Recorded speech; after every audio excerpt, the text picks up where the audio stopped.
ಅಯೋಧ್ಯೆ ರಾಮ ಮಂದಿರ ನಿರ್ಮಾಣ ದೇಶದ ಐಕ್ಯತೆ ಸಂಕೇತ. ಬುಲೆಟ್ ಚಂದ್ರು. ಶ್ರೀ ವಾಲ್ಮೀಕಿ ಆಟೋ ಚಾಲಕರು ಮಾಲೀಕರ ಸಂಘ ಪಾನಕ ಮಜ್ಜಿಗೆ ವಿತರಣೆ.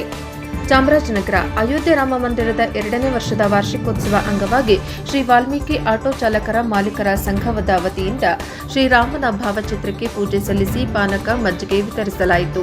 ನಗರದ ಎಲ್ಐಸಿ ಕಚೇರಿಯ ಸಮೀಪದಲ್ಲಿರುವ ಶ್ರೀ ವಾಲ್ಮೀಕಿ ಆಟೋ ನಿಲ್ದಾಣದಲ್ಲಿ ಶ್ರೀ ವಾಲ್ಮೀಕಿ ಆಟೋ ಚಾಲಕರು ಮಾಲೀಕರ ಸಂಘ ವತಿಯಿಂದ ಶ್ರೀರಾಮನ ಭಾವಚಿತ್ರಕ್ಕೆ ಪೂಜೆ ಸಲ್ಲಿಸಿ ಜೈ ಶ್ರೀರಾಮ್ ಘೋಷಣೆ ಕೂಗಿ ಪಾನಕ ಮಜ್ಜಿಗೆ ವಿತರಿಸಲಾಯಿತು. ಈ ಸಂದರ್ಭದಲ್ಲಿ ಬಿಜೆಪಿ ಎಸ್ಟಿ ಮೋರ್ಚಾದ ಜಿಲ್ಲಾ ಉಪಾಧ್ಯಕ್ಷ ಬುಲೆಟ್ ಚಂದ್ರು ಮಾತನಾಡಿ, ಅಯೋಧ್ಯೆಯಲ್ಲಿ ಶ್ರೀರಾಮ ಮಂದಿರ ನಿರ್ಮಾಣ ಶತಮಾನದ ಹೋರಾಟ ಪ್ರತೀಕವಾಗಿದೆ. ಭಾರತದ ಆಧ್ಯಾತ್ಮಿಕತೆ ಐಕ್ಯತೆ ಸಂಕೇತವಾಗಿದೆ.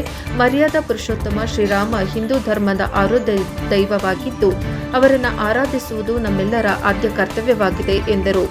ಆಟೋ ಸಂಘದ ಮಂಜುನಾಥ್, ಮಹೇಶ್, ಬಿಜೆಪಿ ಮುಖಂಡರು ಕಿರಣ, ಭಾಗ್ಯ, ಹೋಟೆಲ್ ಮಾಲೀಕ ವಿಜಯ್, ಸುಬ್ಬಣ್ಣ, ಸಿದ್ದು, ರಘು, ರಂಗ, ಕಾವಲುಪಡೆ, ಪರಶಿವಮೂರ್ತಿ, ರಾಘವೇಂದ್ರ, ಹೇಮಂತ್, ಚಿಕ್ಕ, ಕುಮಾರ, ಕೃಷ್ಣ, ಕಿರಣ್, ಶಿವು, ಸೋಮು ಭಾಗವಹಿಸಿದ್ದರು. ವರದಿ ಹೊಮ್ಮ ನಂಜುಂಡನಾಯಕ, NKS TV4 ಚಾಮರಾಜನಗರ.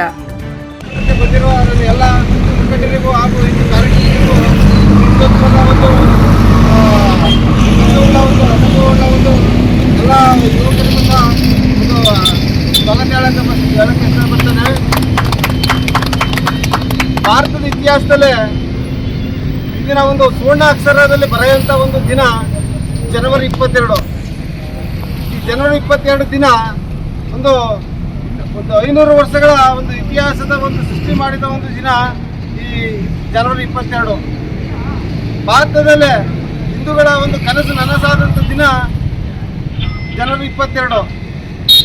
ಈ ಜನವರಿ 22 ದಿನ ಒಂದು ಶುಭ ದಿನ ಅಂತ ಹೇಳಿದ್ರು ಸಹ ಜನರು ಸಹ ಅದು ಸಂತೋಷ ಪಡೋ ದಿನ ಅಂತ ಹೇಳೋಕ್ಕೆ ಇಷ್ಟಪಡ್ತೇನೆ. ಇವತ್ತು ಅಯೋಧ್ಯೆಯಲ್ಲಿ ಒಂದು ರಾಮ ಮಂದಿರ ನಿರ್ಮಾಣ ಆಗಿದೆ.